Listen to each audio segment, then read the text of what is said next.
नमस्कार विद्यार्थी मित्रांनो, ज्ञानप्रभा या आपल्या एज्युकेशनल प्लॅटफॉर्मवर तुमचं सर्वांचं पुन्हा एकदा स्वागत आहे. मित्रांनो, आज आपण पाहणार आहोत Kepler's law of planetary motion. यामध्ये 1609 या सालामध्ये जॉन केपलर यांनी काही नियम मांडले. कशाबद्दल? तर प्लॅनेटरी मोशन म्हणजे काय, तर प्लॅनेट त्याच्या सूर्याभोवती फिरत असताना ते कशा पद्धतीने फिरतात याबद्दल काही नियम मांडले.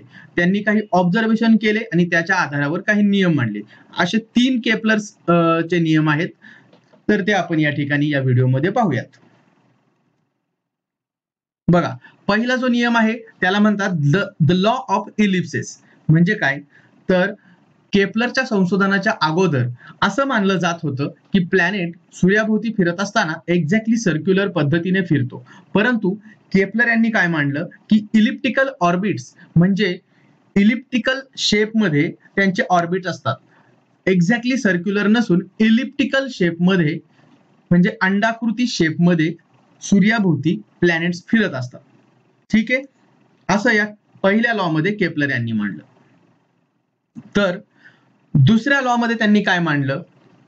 दुसऱ्या लॉला काय म्हणतात, तर the law of equal areas. यामध्ये काय की ग्रह आणि सूर्य यांना जोडणारी जी लाईन आहे, इमॅजिनरी लाईन आहे, जसं की आकृतीमध्ये आपण बघतो एस आणि ए. एस या ठिकाणी सन आहे आणि ए या ठिकाणी प्लॅनेट आहे. तर एस आणि ए ला जोडणारी जी लाईन आहे, तर ती लाईन इक्वल ती लाईन पर्टिक्युलर टाइम मध्ये जेवढा एरिया स्वीप करते, उदाहरणार्थ 1 नंबरने डिनोट केलेला जो एरिया आहे BSA, हा जो एरिया आहे, तर त्याचं क्षेत्रफळ जेवढं असेल तेवढंच क्षेत्रफळ पुढे प्लॅनेट मूव्ह करताना तेवढ्या वेळेत कव्हर करतो. याचा अर्थ काय की आकृतीमध्ये आपण बघूयात DSC हा 2 नंबरचा एरिया आहे, तर तो त्या पर्टिक्युलर टाइम मध्येच कव्हर केलेला आहे. सी आणि डी हे डिस्टन्स, आणि त्याच टाइम मध्ये ए आणि बी हे डिस्टन्स कव्हर केलं आहे. म्हणून एरिया 2 आणि एरिया 1 यांचं हे इक्वल आहेत.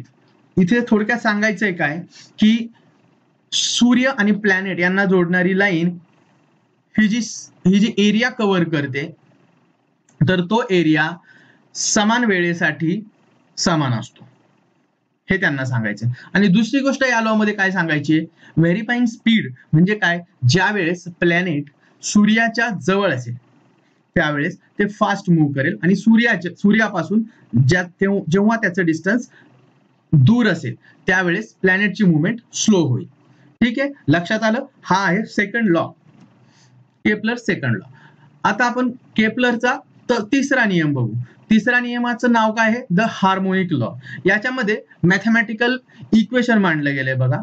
तर त्यामध्ये केपलर यांनी काय मांडलं, the square of its period of a revolution around the sun is directly proportional to the cube of mean distance of a planet from the सन.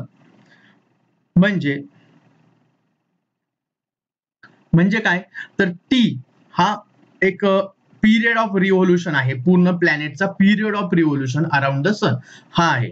तर त्याचा स्क्वेअर आणि मीन डिस्टन्स म्हणजे mean distance of planet from the sun, जे काही मीन distance असेल त्याचा cube, हे याचा भागाकार एक कॉन्स्टंट येतो. आलं लक्षात? तर असं हे तिसरा नियम केपलरने मांडला. बघा, पहिल्या नियमामध्ये काय सांगितलं, तर प्लॅनेटची ऑर्बिट ही इलिप्टिकल असते.